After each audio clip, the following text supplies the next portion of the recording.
Gimana?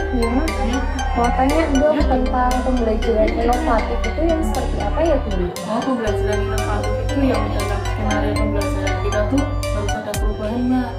Tidak ada perubahan, ada inovasi apa sih yang kita lakukan.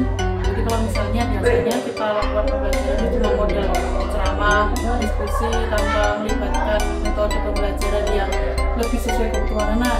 Jadi kita melakukan inovasi, contohnya yang saya lakukan kemarin. Jadi yang saya lakukan kemarin itu inovasi pembelajarannya dengan model pembelajaran Spesial Mbak. Jadi ada 8 pos, dan tiap pos itu anak bisa melakukan permainan. Nah, di tiap posnya itu durasinya 5 menit. Nah, untuk yang pos kan game yang kita buatnya juga cukup mudah.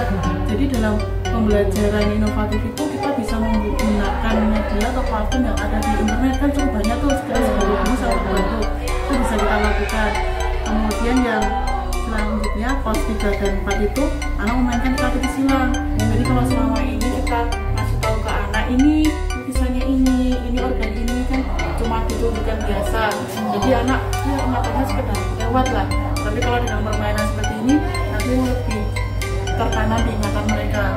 Terus yang selanjutnya itu pos 5 sama pos 6 itu ada apresiasi karya seni lukis Mbak. Jadi di situ ada gambar yang kita print, kemudian kita tempel, anak diminta untuk komentarin. Itu untuk mengukur kognitif atau pemahaman pengetahuan siswa terkait dengan aliran seni lukis, kemudian gaya dalam seni lukis, makna dan maksud dari gambar itu sendiri apa, nanti bisa diukur dari situ.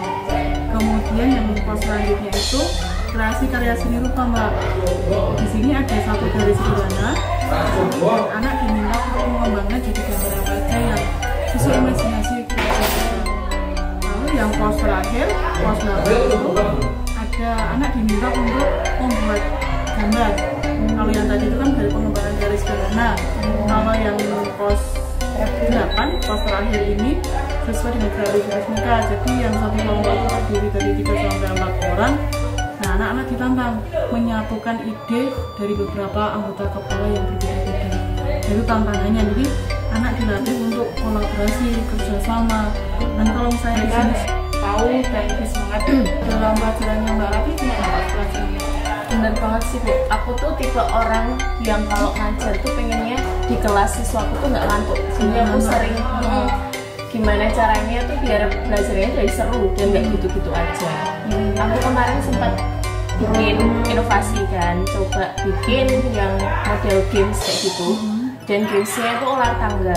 Kan mesti mereka udah kenal ya Mbak, yang ular tangga kan sering main. Terus tak bikin di aplikasi lah, nanti tak print kayak pakai dalam banner kayak gitu, ukuran 2x5. Nah nanti tuh ular tangganya tuh yang main siswanya ini, jadi berkelompok. Tapi aku masih bingung Bu, itu sistem penilaiannya tuh nanti gimana? Aku produksi dari awal sampai akhir biar nanti dinarasikan, nanti bisa di PLN untuk berbagi praktek dan juga inspirasi yang lain. Rencana juga gitu sih Bu, mau tak upload di YouTube. Oh, kita semangat ya. Oh, jadi bikin semangat ya, harus belajar lagi nih buat inovasi pembelajaran. Inovasi dalam pembelajaran itu penting banget, apalagi tiap tahun anak yang kita ajarkan beda beda generasi, beda anak, beda kepala, beda pemikiran. Jadi kalau kita tidak melakukan inovasi ya kita stuck di situ ya, kita sendiri juga proses.